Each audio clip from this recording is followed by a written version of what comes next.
So Indignation is the second film that I managed to catch at this festival, a 1950s period film about a college student called Marcus who moves to a small Ohio-based university, and it's about him dealing with kind of the typical teen things as well as some cultural differences because he's Jewish and the university is very heavily Christian.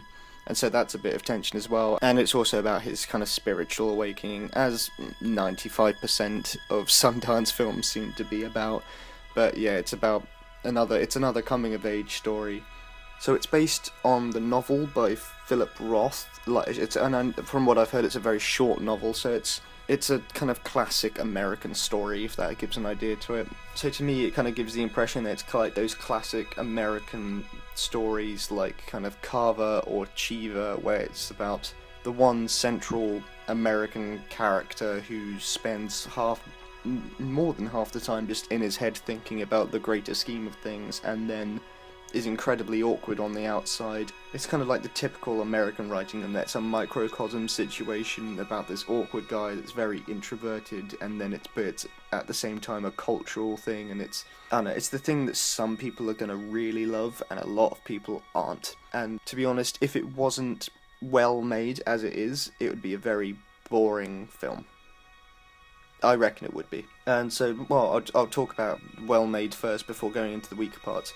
So it's directed by James Schmaus. Okay, I'm pronouncing that right. I know I'm pronouncing that wrong. Who you may know from writing Crouching Tiger, Hidden Dragon, and the 2003 Hulk movie. But it's his first full-length director credit, and I have to be honest, he does a pretty good job of doing all of the directing. I mean, it's well acted all the way through. It's really well acted all the way through. It's really well shot. It's really well edited. It's just a very well-made film that I feel like it could have had. It's not so much they needed to be shorter, because I feel like it had the right pace all the way through. Like, he knew, like, it was a very instinctive pace that they went all the way through, and I wouldn't say that I was bored at any point of this, although it was boring content. And that's not to say that the script is any bad either, because he also wrote the script as well, and I thought that the script was actually pretty good. Like, it does have its weak moments, it does have its really cliche moments, which kind of stand out even more because the rest of it is really good.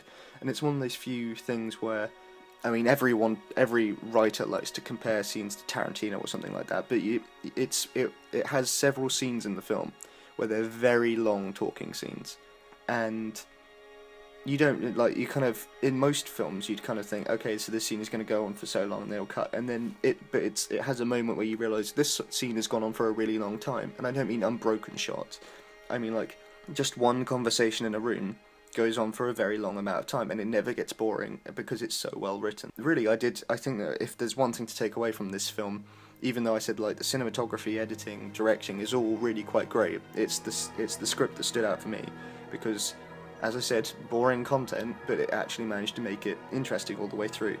Acting-wise, every sub-character did pretty well, I mean, except for the two leads, to be honest.